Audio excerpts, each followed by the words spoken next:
75 years. That's how much time you get if you're lucky. 75 years, 75 winters, 75 springtimes, 75 summers, and 75 autumns. When you look at it like that, it's not a lot of time, is it?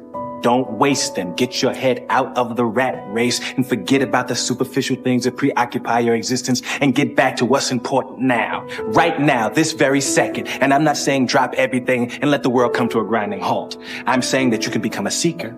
You can be loving more. You can be taking some chances. You can be living more. You can be spending more time with your family. You can be getting in touch with the part of you that lives instead of fears, the part of you that loves instead of hates. Nelson Mandela said, "There is no passion to be found playing small and settling for a life that's less than the one you're capable of living." Now, I'm sure in your experiences in school and applying to college and picking your major and deciding what you want to do with life, I'm sure people have told you to make sure you have something to fall back on.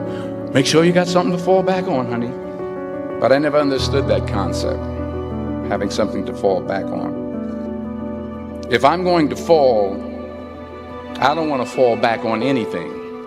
I want to fall forward. I figure at least this way I'll see what I'm going to hit. It's one of the things I had to ask myself. So I didn't want to make any mistakes. I wanted everybody to like me. I wanted to be perfect the first time I did something. It's not going to happen. You're going to make some mistakes. You're going to hurt some folks' feelings. You're going to create some enemies. Whenever you decide that you want to begin to take life on, you've got to ask yourself, how long am I going to allow this to hold me back? I like what Zig Ziglar says. He said, fear is false evidence appearing real. That is an illusion that we create in our mind. It is a state of mind that can be changed. There's human beings that have different temperament and different minds and different mentality and a ruthless competitive drive that's almost terrifying to the ordinary person.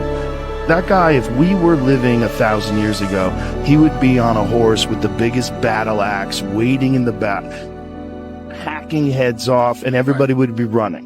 And those people have always existed. These dominators have always existed.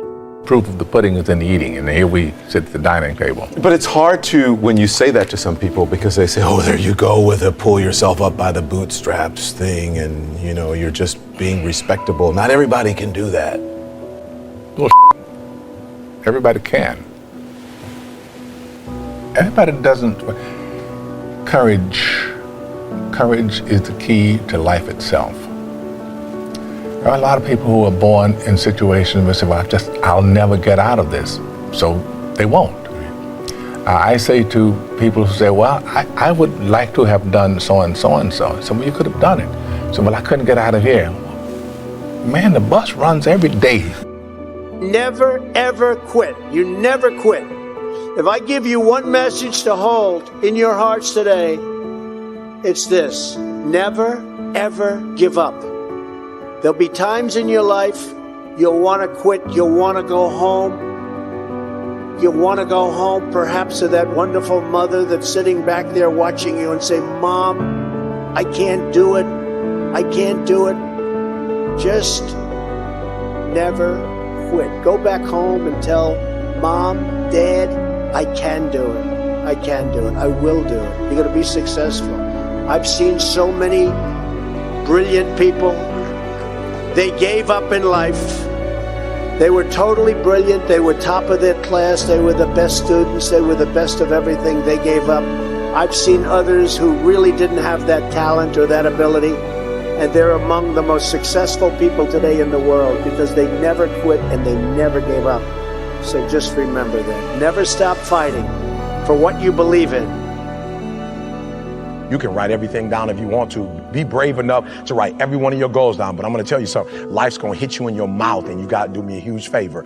Your why has to be greater than that knockdown. And I love it. It is okay to be scared. It is okay to cry. But giving up is not.